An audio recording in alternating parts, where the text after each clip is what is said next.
Hi friends, ఈరోజు మనము టమాటా చట్నీ చేసుకుందామండి. కొత్తిమీర టమాటాతోని చట్నీ ఎలా చేయాలి ఏంటి అనేది ప్రాసెస్లోకి వెళ్ళిపోదామా.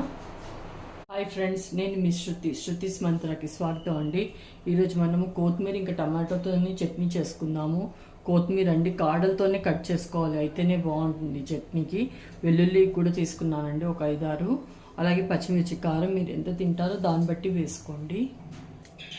ఈ 300 గ్రామ్స్ టమాటా ఉందండి, ముక్కలు కట్ చేసి పెట్టేసుకున్నాను. మూకిట్ పెట్టేసుకున్నానండి. ఆయిల్ వేసుకుందాం.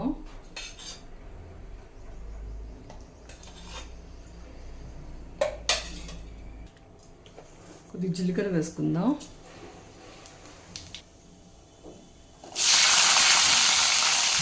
పచ్చిమిర్చి కూడా వేసేస్తానండి. అలాగే వెల్లుల్లి వేసుకుందాం. కొత్తిమీర అండి కాడలతోనే కట్ చేసి పెట్టుకున్నాను. మిక్స్ చేద్దాం ఇది ఇప్పుడు. ఫస్ట్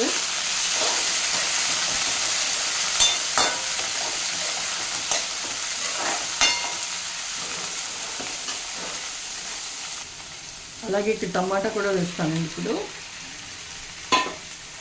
మిక్స్ చేద్దాం. మనం గ్రైండ్ చేసుకోవాలి కదా, అందుకే పెద్ద ముక్కలే కట్ చేసి పెట్టుకున్నాను నేను.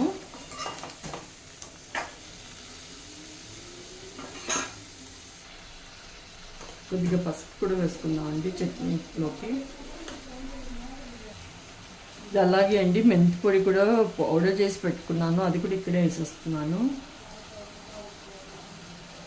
ఉప్పు కూడా వేసుకుందాం. అలాగే చట్నీకి సరిపడా ఉప్పు ఇక్కడే వేసేసుకున్నాను. మిక్స్ చేద్దాం. ఇది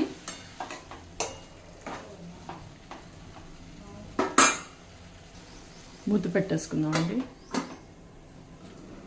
సరే, ఓపెన్ చేసి కలుపుదామండి.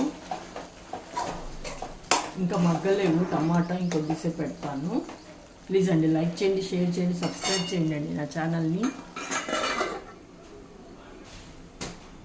ఒకసారి మూత తీసి చూద్దాం. అయిపోయిందండి. చల్లారిన తర్వాత గ్రైండ్ చేసుకుందాం.